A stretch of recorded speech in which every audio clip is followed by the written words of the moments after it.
Malang. Jadi anak-anak tinggal datang aja, mau bahannya apa, sharing apa, mulai dari semuanya, mulai dari teknis proyektor atau apa kita udah fasilitasin di sana. Itu kebanyakan juga kalau yang berpotensi gitu langsung kita tarik sih. Jadi eman aja. Kalau nemu bibit unggul terus kita lepas gitu kayak eman gitu. Jadi pendanaan juga bakalan berkurang kan. Pendanaan juga bakal orang investor juga bakal mikir ini kayak gini mending uangku kukip lah untuk yang lain kayak gitu. Pasti pendanaan itu ngaruh banget ke teman-teman startup kayak gitu.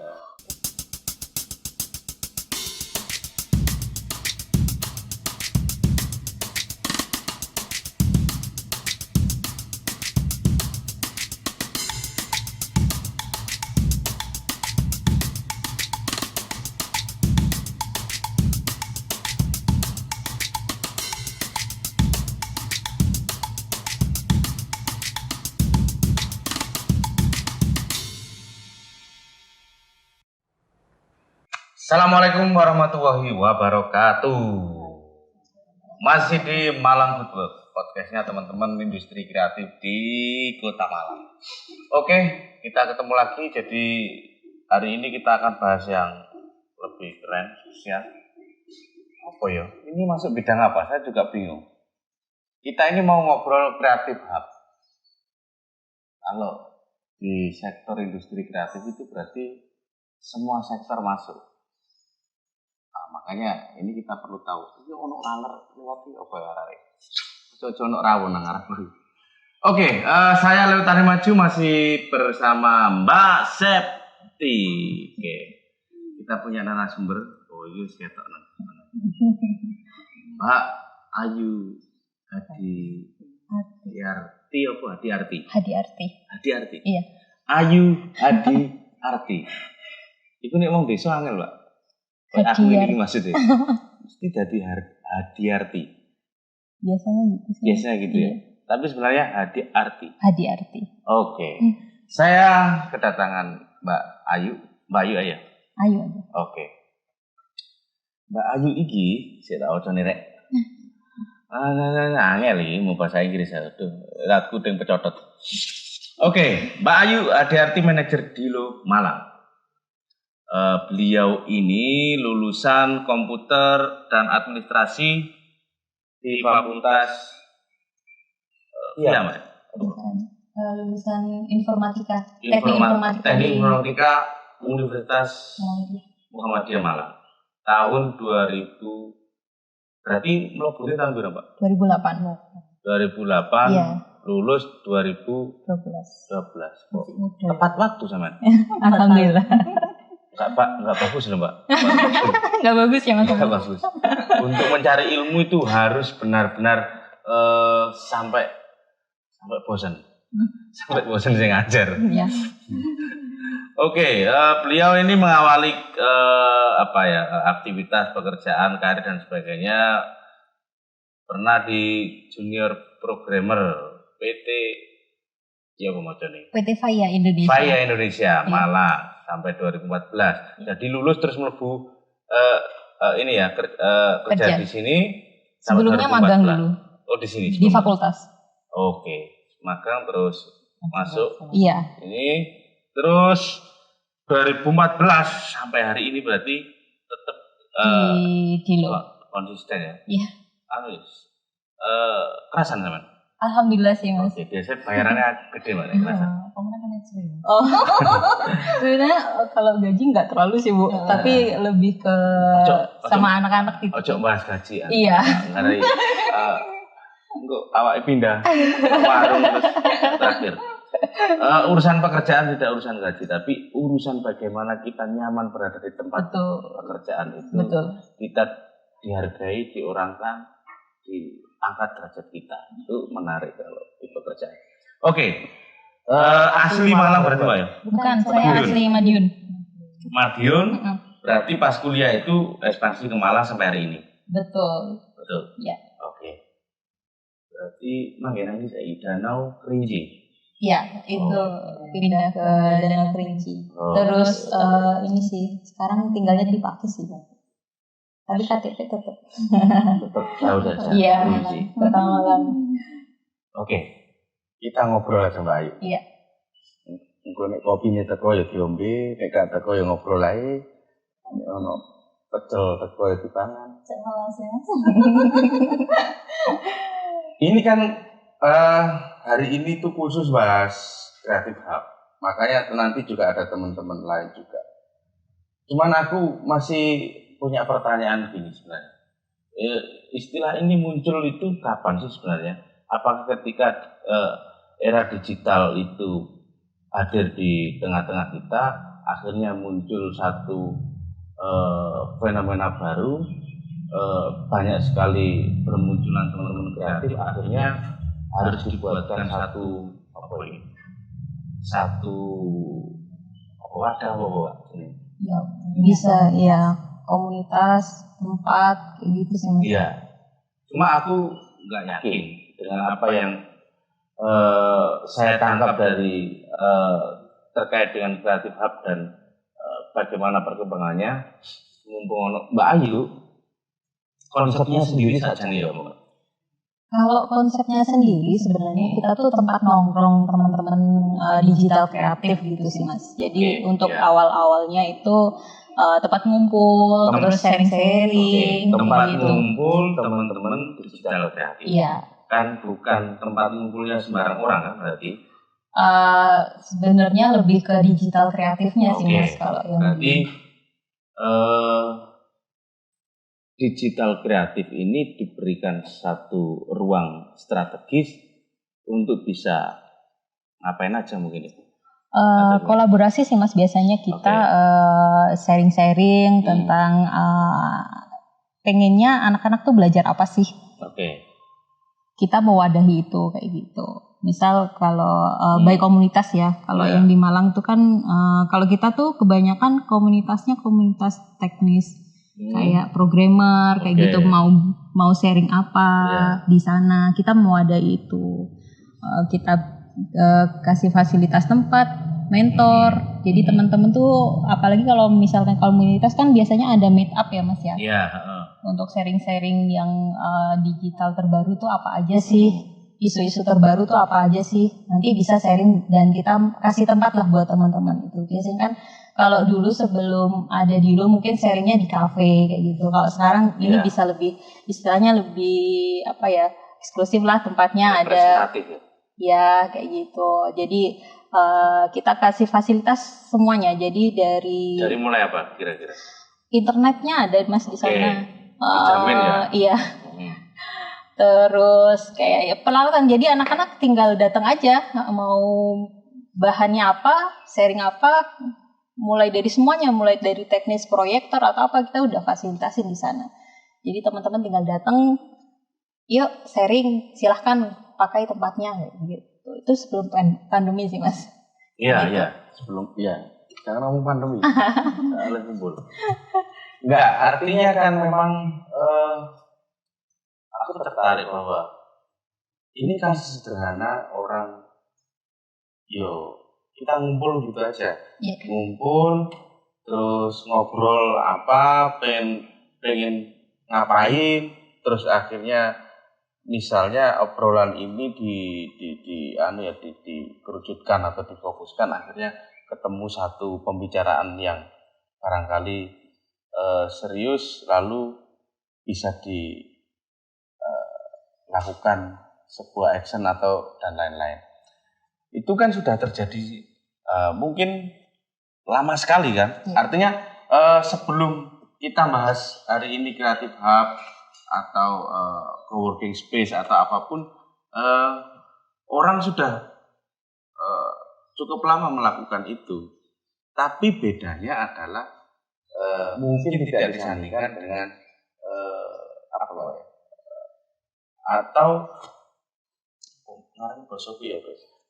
ketika berbicara semua itu ada satu fasilitas atau media yang cukup representatif itu tadi ya. Artinya ketika orang butuh action atau butuh ono internet, itu harus ada sinyal, kita fasilitasi itu. Ketika harus ada media atau alat proyektor, harus ada laptop harus ada, bahkan ruang khusus sing ya apa ya enggak aku pengen sih enggak diganggu ono sing ganggu aku. Iya. Kalau peredam nggak ada sih Bu di sana. Jadi emang kayak yang nggak ada event lain selain event tersebut. Kalau biasanya di kafe kan campur dengan orang lain, orang yang tidak punya kepentingan lah atau pengen nih aku ngopi sakar-sakarku artinya kita nggak punya ini ya akses untuk memfilter orang. Iya betul. Kalau dari situ kan kita memang kayak terorganisir. Jadi misalkan kalau tertarik dengan tema A gitu ya, kita bikin event bareng, daftar. Ya udah yang daftar itu yang ikut event itu gitu. Kalau bisa di kafe kan ya udah nyampur aja sama orang-orang yang istilahnya cuma buat ngopi, cuma buat makan gitu aja sih. Durunge Mbak Sepita kok tak terus takok. Berarti kalau kita langsung bicara aja Dilo ya. Iya.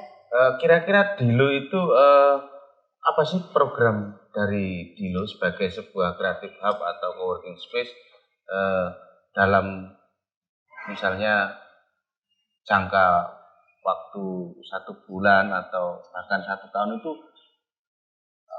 apa yang diprogram oleh seorang manajer Dilo atau Mbak Ayu dan teman-teman dan tim itu ketika berbicara co-working space atau sebuah tempat untuk teman-teman ini ada program yang bisa dibaca secara luas oleh teman-teman itu seperti apa kira-kira? Ada sih Mas, jadi kalau misalkan kita biasanya per bulan sih Mas. Per bulan itu untuk event rutin di samping event kolaborasi dengan teman-teman itu ada community gathering itu ya, itu kolaborasi sama teman-teman. Jadi kita biasanya dijadwal sih untuk bulan ini komunitas apa ini yang mau meet up. Itu bisa lebih dari 1 kali sih. Kalau misalkan pas mereka barengan gitu, biasanya kalau dulu tuh ngajuin, jadi teman-teman dari komunitas tuh ngajuin booking tanggal lah, mau meet up tanggal sekian gitu. Terus ada juga Gusto Ecosystem. Jadi kita mendatangi sebuah ekosistem, terus kita kayak diskusi gitu aja sih Mas. Kalau dulu tuh kita seringnya roadshow ke kampus-kampus, kita pengenalan tentang program Dilo, kita ada pelatihan, kita juga ada bootcamp. Jadi teman-teman yang untuk pengen ngembangin startup kayak gitu kan, kita kasih fasilitas untuk bootcampnya, mentoring kayak gitu. Terus ada juga hackathon itu dari pusat sih, itu dari pusat. Terus hadiahnya nanti dari Telkom, dan terakhir kemarin untuk event hackathonnya kita juara 1 itu dapat 50 juta. Gitu. Jadi tapi itu nasional. Jadi kita programnya seperti itu. Untuk bootcamp itu nanti bisa ikut seleksi sih dari Indigo pusatnya untuk pendanaan kayak gitu. Mbak itu yang sering berkolaborasi atau sering menggunakan berbagai fasilitas Dilo dan sebagainya, itu kira-kira yang kebanyakan teman-teman di sektor apa saja? Lebih banyak sih startup sih Mas, sama mahasiswa. Iya, kalau biasanya mahasiswa kan ngerjain tugas bisa di sana juga untuk nyari. Kadang kan butuh internet juga ya Mas di sana. Jadi pasti masuk. Terus kita juga ini sih nerima anak magang dari kampus-kampus juga. Itu dia sharing aja. Mbak, sama nih apa? Untuk magang itu juga di situ diajari gimana caranya berkreatif digital tadi Mbak. Iya betul. Mungkin nanti setelah magang, mungkin mahasiswa yang magang tadi, maksudnya ini loh aku betul. Iya. Recommended-nya bisa diterapkan di luar atau bisa nanti kalau sudah lulus bisa untuk gabung di situ juga, atau yang gitu juga.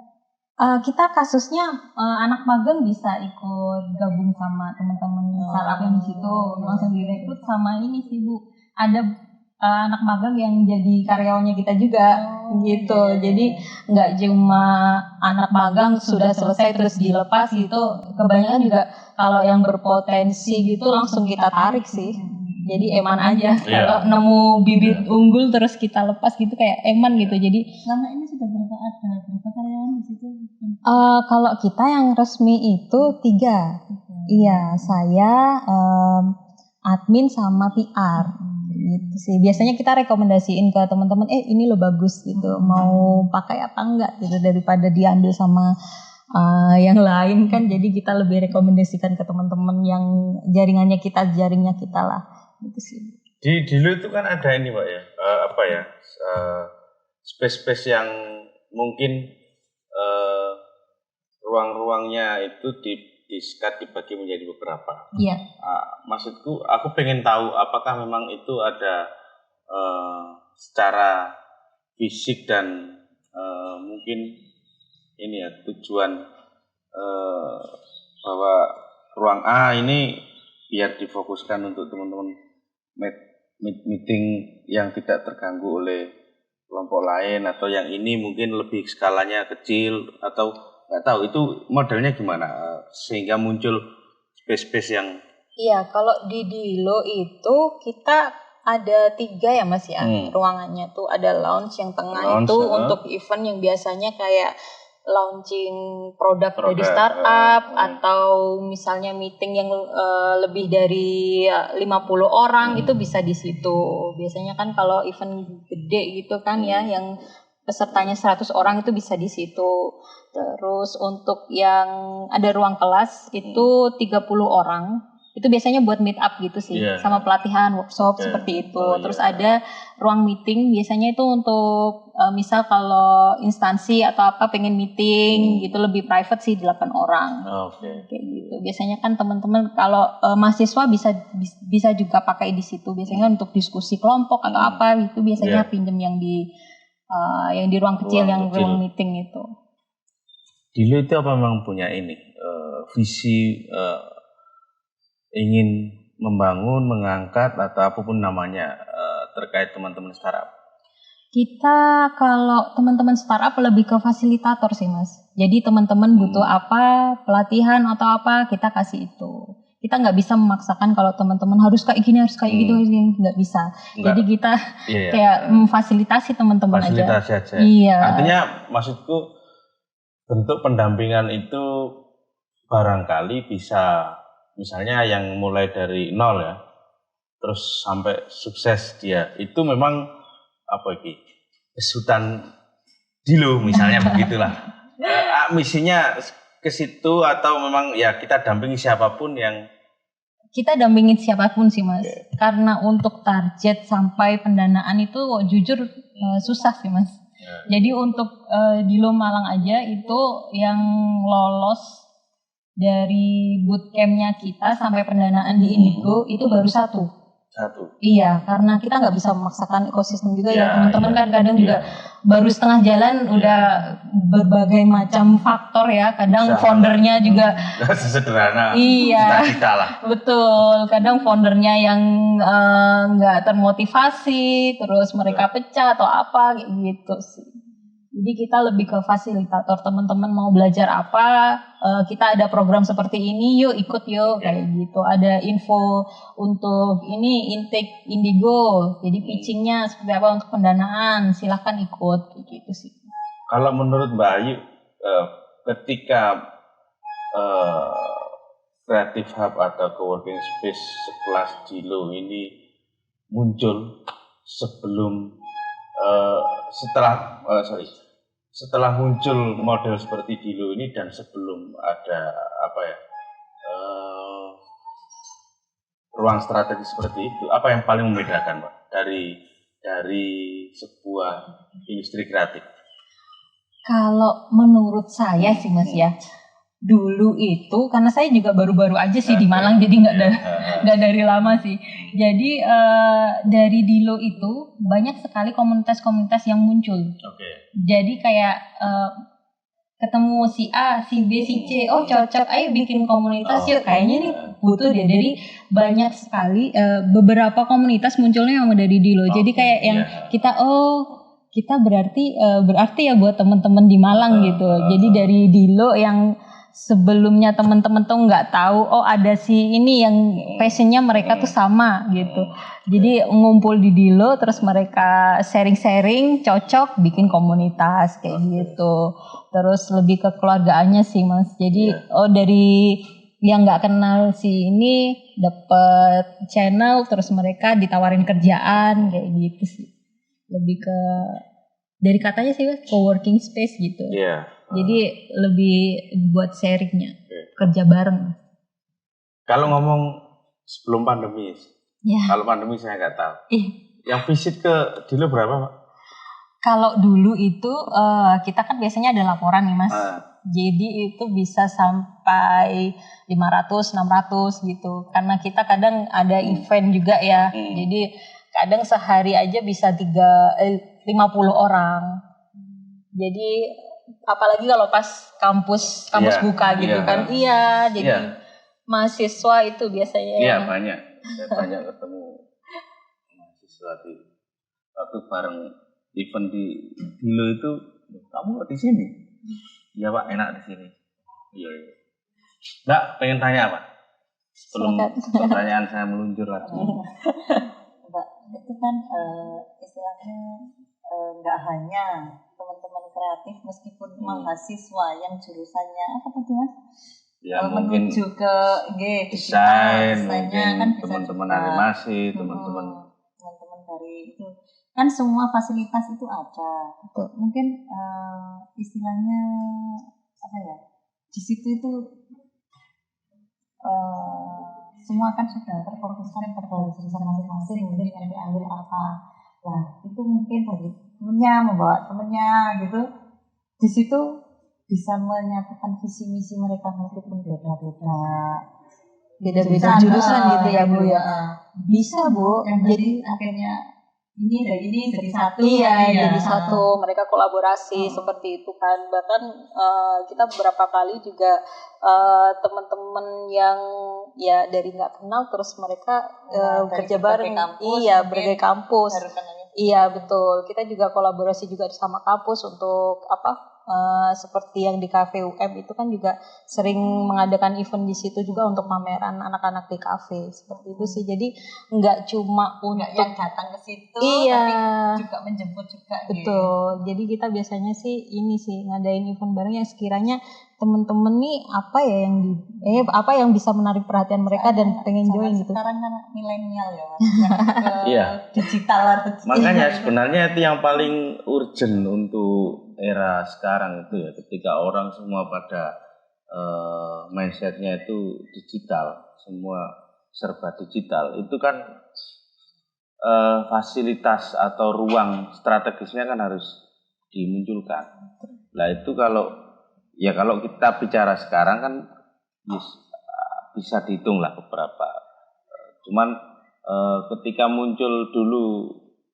munculnya Dilo itu memang sangat strategis, apalagi untuk teman-teman yang sudah punya passion digital atau teman-teman animasi, teman-teman desain grafis, teman-teman game, teman-teman itu kan memang nggak bisa dia katakanlah ada dua pilihan, warung kopi tadi sama warung digital.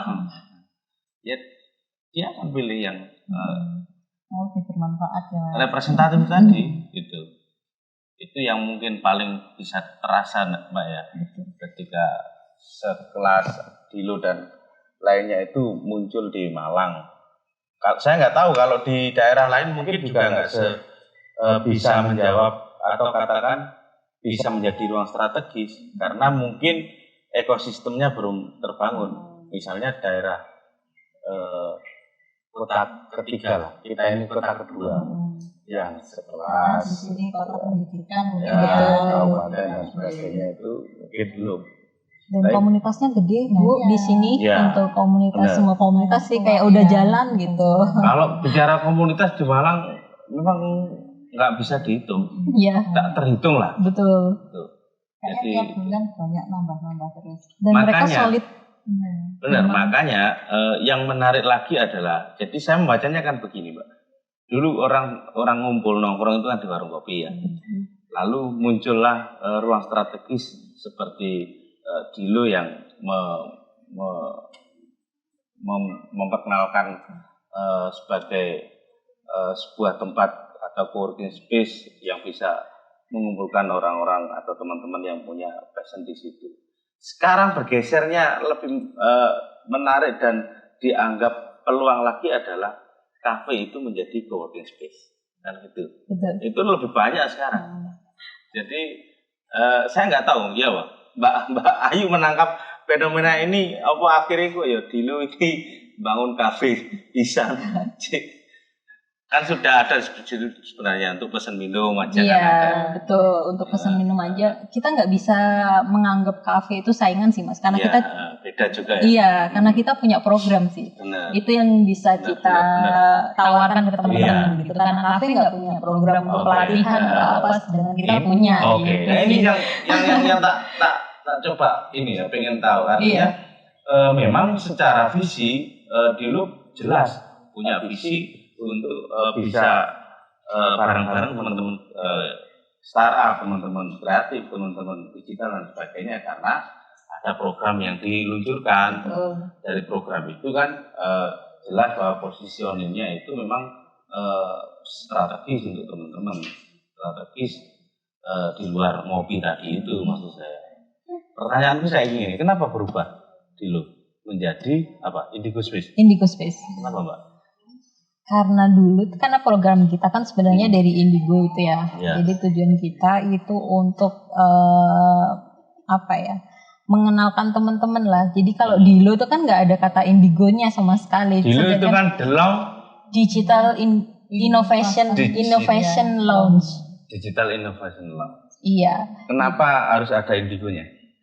Biar teman-teman tahu aja kalau kita bagian dari Indigo. Gitu. Indigo Tapi Basi di luar tetap masih ada. Iya masih dulunya proses ya? soalnya Ibu. Oh, belum. Ini Jadi masih iya kan soalnya itu terpusat untuk rebrandingnya ya. Jadi masih proses renov lah Bu. Tapi secara visi nggak berubah ya? Nggak berubah sih Mas. Oke. Jadi mungkin ada beberapa program yang ganti tapi tetap intinya sama lah. Untuk kita masih ada program untuk pelatihan dan memfasilitasi teman-teman startup dan komunitas di Malang khususnya. Atau memang mengkhususkan Malang ya?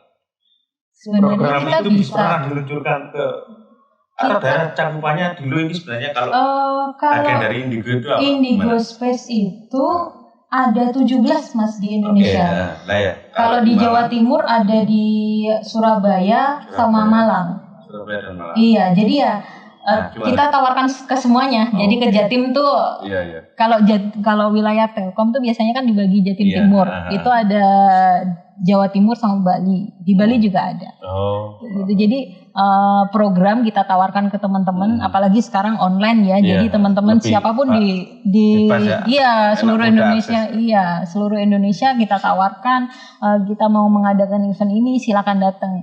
Nggak perlu kamu harus dari Jatim atau dari mana, silakan ikut. Kalau dulu kan kalau offline kan kita juga terbatas kan Mas. Ya, iya yang Malang aja.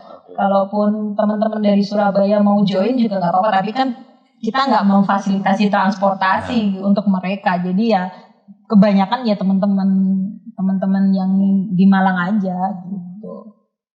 Saya kalau nyebut co-working space atau creative hub, ini lebih tepatnya apa? Kalau dulu labelnya apa? Kita lebih ke kreatif camp sih Mas. Creative camp. Iya. Istilahnya. Iya. Oke. Kreatif camp. Iya. Siap. Menemukan kreatif. Iya, jadi nggak harus digital sebenarnya. Iya. Teman-teman Oke. dari Kria pun juga kita kan Iya, fasilitas iya. teman-teman Masuk MCF. masuk semua. Iya, teman-teman MCF kan Iya, juga bisa siap. mengadakan event di situ. Iya, Kita betul. welcome sekali. Yang sering yang beberapa kali kolaborasi kan juga teman-teman MCF. Betul. Ini Mbak, sebelum di aban-abani Mas, apa yang paling dirasakan kalau sudah mau tahu perbedaan sebelum pandemi dan pandemi bagi creative camp atau teman-teman dulu? Semuanya ya hampir sama sih Mas, pasti sepi. nggak sepi itu maksud saya gini, dampaknya ke kalau pembacaannya teman-teman dulu Iya. terhadap teman-teman kreatif, teman-teman digital, startup itu gimana? Dampaknya lebih ke ini sih Mas. Pendanaan juga bakalan berkurang kan. Iya. Pendanaan juga Iya. bakal orang investor juga bakal mikir ini kayak gini mending uangku kukip lah untuk yang lain kayak gitu. Pasti pendanaan itu ngaruh banget ke teman-teman startup kayak gitu. Untuk seperti yang startup baru gitu, mau survei validasi pun mereka juga susah kan, mereka nggak bisa mobile. Waktu itu ada kita event bootcamp pun, jadi mereka harus nemuin petani waktu itu susah sekali karena kan pandemi, jadi nggak bisa mobile pun mereka juga susah. Itu waktu awal-awal sih Bu. Jadi awal-awal pandemi itu mereka merasa kesusahan. Jadi gimana ya? Jadi mau nggak mau memang harus buy phone atau apa itu. Saya rasa menyusahkan sih Mas untuk teman-teman gitu. Dan co-working space untuk co-working space-nya sendiri pun dan juga akhirnya berimbas. Berimbas sekali ke program kita sih sebenarnya. Jadi kita mau istilahnya kayak ayo kerjain, tapi kan di lapangan tidak seperti itu. Keadaannya tidak tidak segampang sebelum Mereka pandemi. sekarang tidak butuh ini, seperti itu. Iya, jadi kayak mending aku cari kerja lah di tempat lain daripada harus bangun startup kayak gitu sih. Yang pasti-pasti aja gitu. Startup di tengah keterpurukan itu betul. sesuatu yang sangat Betul, kita mau maksa pun juga nggak bisa akhirnya. Tapi saya yakin setelah ini kita akan bukan kembali, tapi perlahan akan sudah bisa berbuat banyak lagi lah seperti itu, sehingga akan ketemu lagi apa yang sempat